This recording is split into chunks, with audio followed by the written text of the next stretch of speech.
आज के दिन हम सभी वर्ग और वर्गमूल के बारे में पढ़ेंगे। सबसे पहले हमें जाने कि वर्ग क्या है। बिना वर्ग समझे जाने हम वर्गमूल नहीं निकाल सकते हैं। वर्ग का अर्थ होता है किसी संख्या का उसी संख्या से गुणा करने पर जो गुणनफल प्राप्त होता है वह संख्या का वर्ग कहलाता है। जैसे 5 का वर्ग होता है 5 गुणे 5, 5 पचम 25। दूसरा है जैसे 7 का वर्ग होता है 7 गुणे 7, 7 सता 49। इसी तरह से हम किसी भी संख्या का वर्ग ज्ञात कर सकते हैं। जब किसी संख्या के ऊपर घात 2 लिखी हो तो यह समझ लेना चाहिए कि यह संख्या का वर्ग है। जैसा कि मैं आपको बता रहा हूँ 9 घाते 2 बराबर 9 गुणे 9, 9 9 81।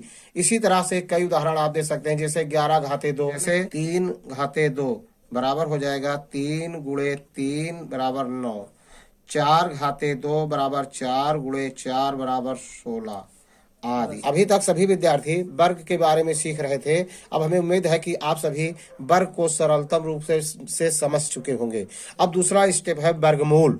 वर्गमूल तभी हम निकाल पाएंगे जब हम वर्ग करना सीख जाएंगे। अब वर्गमूल वर्ग का उल्टा होता है। इसी संख्या का वर्गमूल निकालने के लिए हमें यह पता करना पड़ता है कि यह किस संख्या का वर्ग है। जैसे 25 का वर्गमूल ज्ञात करना है तो सबसे पहले हम यह पता लगाएंगे कि 25 किसका वर्ग है।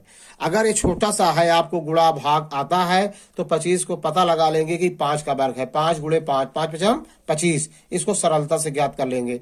जैसे 9 का वर्गमूल निकालना है 3 होगा। हम इसको कैसे जानेंगे कि 25 का वर्गमूल 5 होगा, 9 का वर्गमूल 3 होगा, 16 का वर्गमूल 4 होगा। इसके लिए सबसे पहले हम अभाज्य गुणनखंड करते हैं। आप वर्गमूल निकालने से पहले आपको अभाज्य गुणनखंड भी ज्ञात होना चाहिए। ये बहुत छोटी कक्षा की बात है।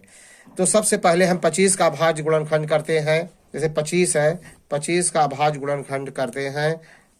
एक ऐसी संख्या से काटे, अभाज्य संख्या वह होनी चाहिए। 5 पचम 25, 5 बचा, फिर 5 इकन्नम 5। जब तक 1 ना आ जाए तब तक यह क्रिया हम करते रहते हैं।